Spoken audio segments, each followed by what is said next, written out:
محترم سامعین، اسلامی سال نو کا آغاز ماہ محرم الحرام سے ہوتا ہے۔ ماہ محرم نہایت ہی فضائل و برکات کا حامل مہینہ ہے۔ یہ مہینہ اپنی خصوصیات اور امتیازات کی وجہ سے دیگر ماہ و شہور سے علیحدہ شناخت رکھتا ہے۔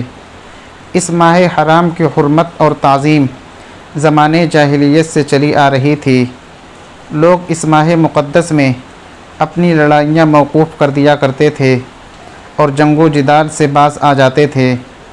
گویا یہ ماہ مقدس نہ صرف اسلام میں برکت و فضائل کا حامل قرار پایا، بلکہ اس کا تقدس و احترام اور اس کی قدر و عظمت زمانے جاہلیت سے بھی چلی آ رہی تھی۔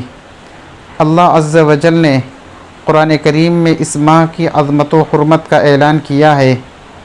بے شک اللہ تعالیٰ کے یہاں مہینوں کی گنتی 12 مہینے ہیں۔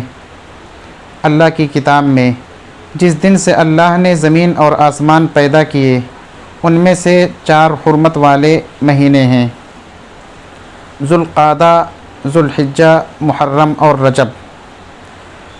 اسلام کی آمد کے بعد بھی اس ماہ کی حرمت و عظمت کو اس کی سابقہ حالت میں برقرار رکھا گیا۔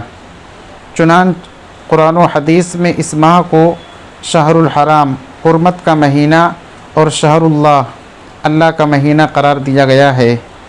چنانچہ ایک حدیث میں ارشاد نبوی ہے، سب سے زیادہ فضیلت والے روزے رمضان کے روزوں کے بعد اللہ کے مہینے محرم الحرام کے روزے ہیں۔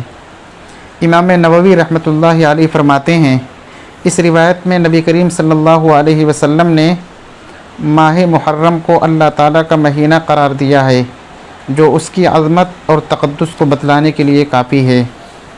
حضرت حسن بصری رحمۃ اللہ علیہ فرماتے ہیں، اللہ تعالیٰ نے سال کا آغاز فرمایا ایک محترم مہینے سے، اور وہ مہینہ محرم الحرام کا ہے، اور ایک محترم مہینے پر اس کا اختتام فرمایا، یعنی سال کا اختتام بھی محترم مہینے پر ہوتا ہے، اور وہ ہے ذی الحجہ کا مہینہ۔ تو ماہ رمضان کے بعد سال میں کوئی مہینہ ایسا نہیں ہے جو اللہ تعالیٰ کے نزدیک محرم الحرام سے بڑھ کر ہو۔